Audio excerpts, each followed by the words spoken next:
ума сойти. Такое ощущение, как будто, я не знаю, дамбу прорвало.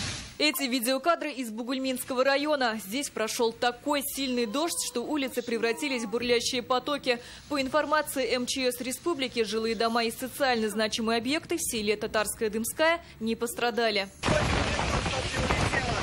А это уже кадры из Пестричинского района. По селу Старое Шигалеево в воскресенье прошел штормовой смерч. Жители делятся кадрами, как стихия буквально валит с ног. И облака будут, и почти через день будет выпадение местами. Смерчи и ураганы будут спутниками этого лета, говорят ученые. Так же было и в июле прошлого года. Тогда на озере Яльчик в Мари-Эл поднялся ураган. Поваленные от ветра деревья унесли жизни 10 человек. 8 из них татарстанцы. Как прогнозируют специалисты, июнь и август будут стабильными. Июль преподнесет сюрпризы.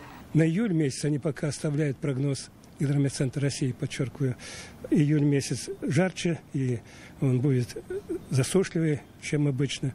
Но у нас сейчас тенденция климатическая такова, что действительно летние месяцы становятся более жаркими. За последние десятилетия средняя летняя температура воздуха в Казани повысилась почти на 2 градуса, сообщают синоптики. Если в конце 19-го столетия она была равна 18,1 градуса, то сейчас она составляет 19,7. Особенно быстро потепление шло, начиная с 1970-х годов. Сейчас республика находится под влиянием пониженного атмосферного давления. В юго-западных районах республики ожидаются грозы с усилением ветра до 22 метров в секунду.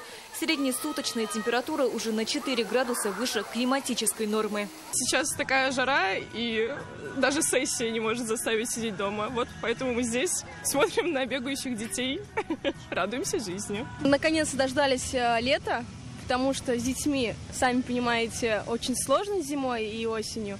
А тут мы с мамочками собираемся каждый раз и отдыхаем. Около фонтана мы сидим. Мы скупили все крема, все защитные крема на маркетплейсах. И вот обтираемся, с утра выходим и ловим витаминчик D. Лето в этом году началось на 1,5 недели раньше календарного срока. Столбик термометра поднялся до плюс 15 уже в мае. Температуры такие же, пока без изменений, 15-20 в ночные часы и 26-31 завтра днем. В последующие двое суток, получается, в среду, в четверг, 5 и 6 июня неустойчивый характер погоды сохранится и будет очень тепло.